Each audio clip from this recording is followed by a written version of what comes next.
What is true for our Torah reading this morning is also true for every one of us here this morning in the Rabbi Chill Sanctuary, and it is also true for our beloved country.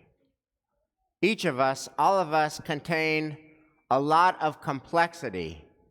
We all contain multitudes that conflict with each other and that exist within our own souls.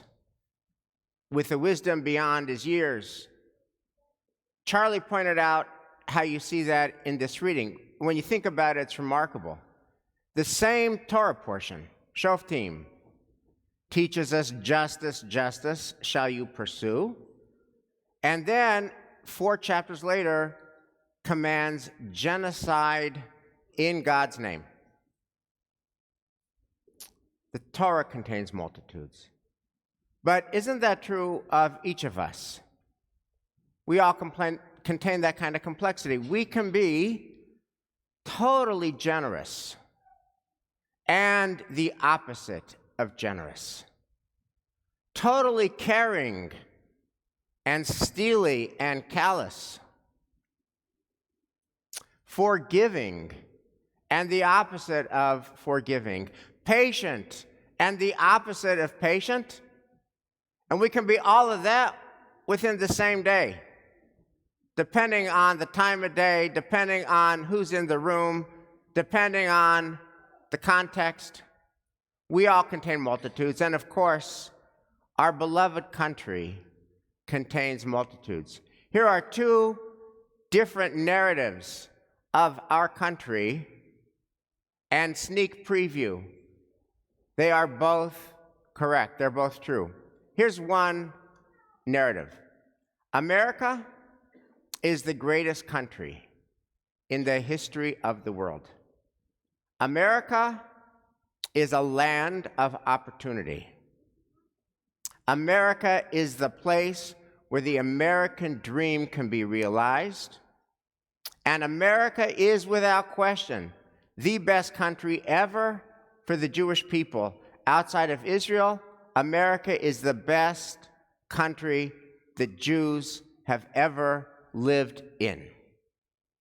And this week, we paid a loving farewell to a man who was born in Poland in 1927. And he came with his mother from Poland in a small boat, and they first immigrated to Canada. And they knew dire poverty. They lived in a tenement in Canada without any running water. He knew real hunger as a child, real privation, real vulnerability. And then as an adult, he immigrated to America. And he fulfilled the American dream. He was smart, he was hardworking, he was talented, and he was able as an adult to know something he never knew as a kid, which is financial success and financial security, and to provide for his family. And he has now generations, and they all went to excellent universities, and his children and his grandchildren are all thriving. And it's because of America, the greatest country in the history of the world. And that narrative is true. And here's another narrative about America. America is a land that is infected with slavery and with racism and with Jim Crow and with sins that have never been atoned for. And that was the narrative of Bill Russell, the great Celtics player who passed away just this summer. Bill Russell was born in Louisiana in 1934. And what he remembers from his childhood is constant racism. He remembers the police knocking on his front door and threatening to arrest his mother, Katie, for the sin of wearing a dress that white women wore. How dare she wear that dress? If she wears it again, she's going to be arrested. He remembers the time that he went with his father to a gas station, and the attendant refused to serve his father and to fill their car with gasoline. And that racism that he knew, that he experienced himself, wasn't limited to the South, and it wasn't limited to the 30s, and it wasn't limited to the 40s. In the 1960s, when he was a full-on adult, and the Celtics were playing in different cities in the U.S., restaurants in those cities would not serve black basketball players. And shockingly, it's amazing to even think about it, but white Celtics players would eat at restaurants that black Celtics players couldn't get seated at. And of course, later, Bob Cousy would apologize for the sin of his callousness.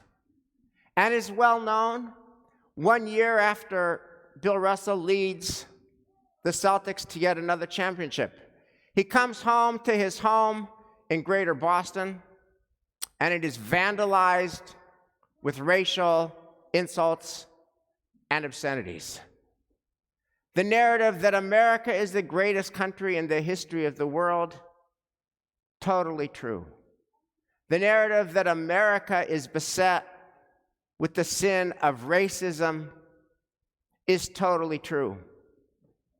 How do we handle all of this complexity? What do we do about all of our multitudes? So I want to give you a two-word answer that is the best response to complexity, including especially our own complexity. I want to give you wisdom that comes from an iconic ritual of this season that we are now in, and I want to share a story that embodies both. Here's the two-word answer that is the best response to the complexity and the multitudes that we all contain. Get better. Get better. Figure out how to get better. If you are both generous and the opposite of generous, the work is to get more generous more of the time. If you are both patient and very much not patient, the work is to get more patient more of the time. If you are forgiving and the last angry man or woman, the work is to get more forgiving more of the time.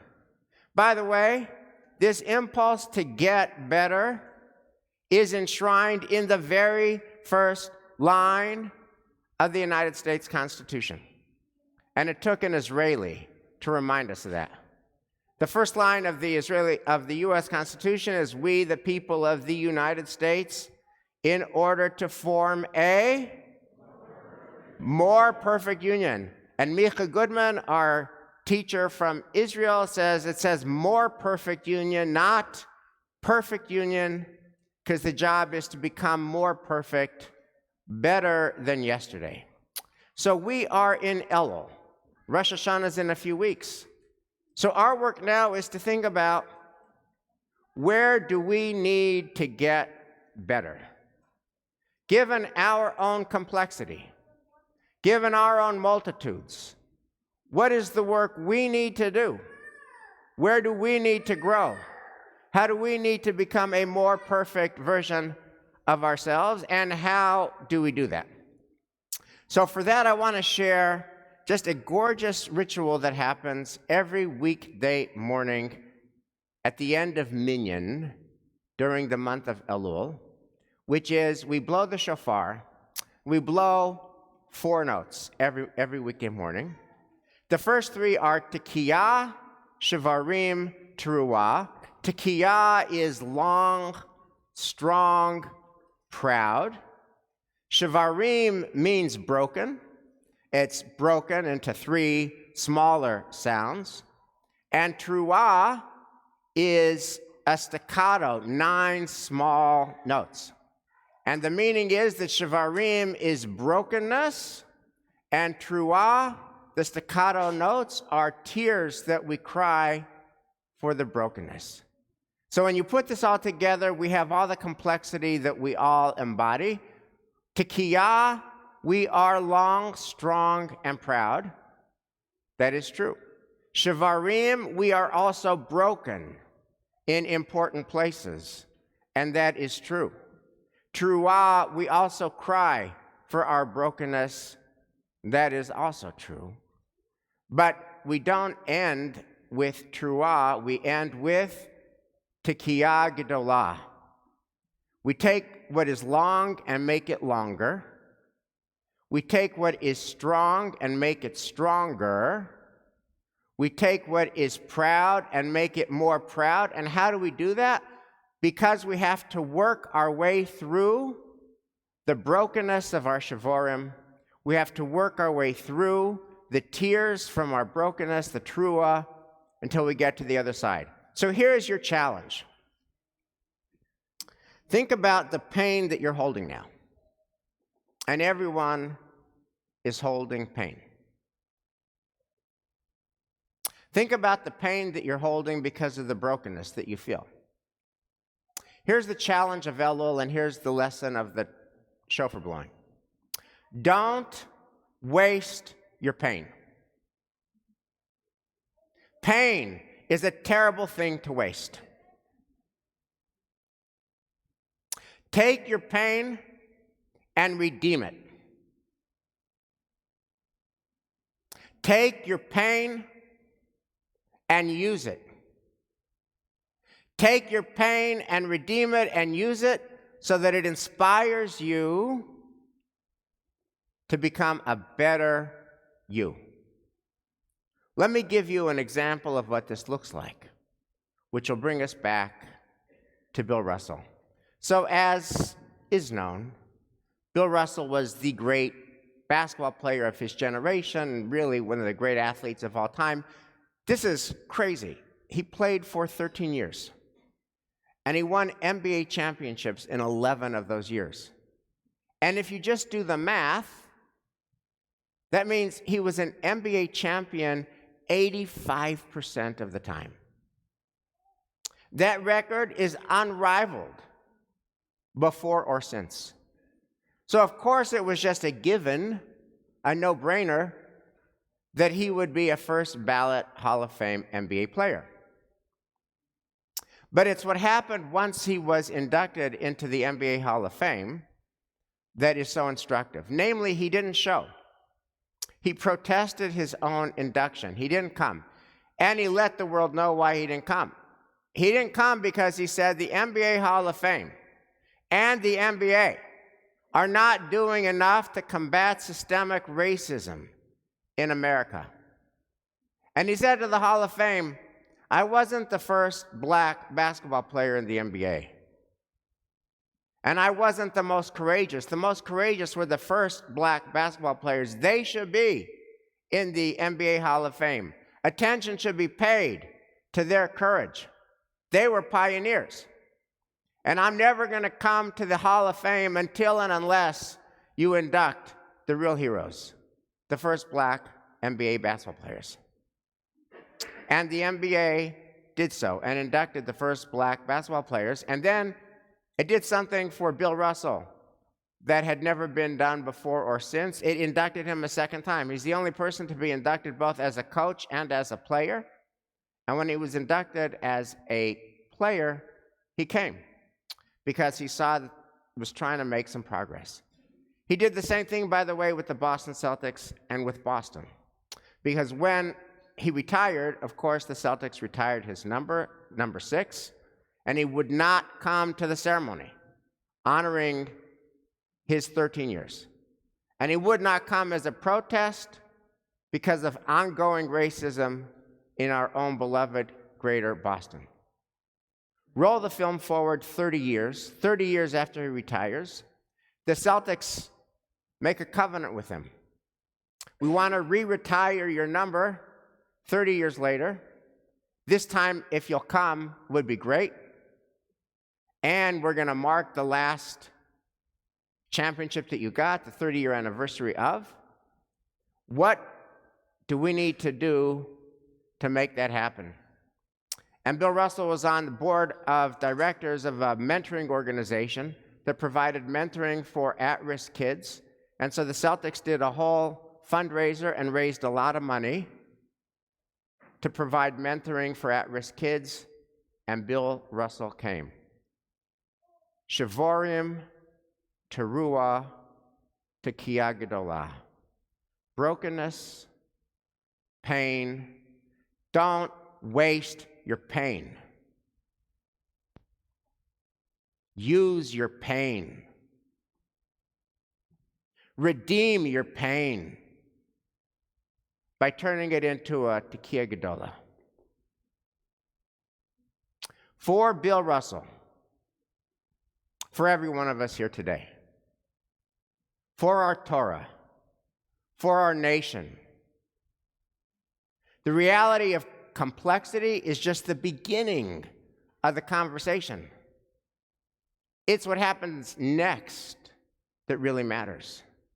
What do we do about that complexity? How do we get better?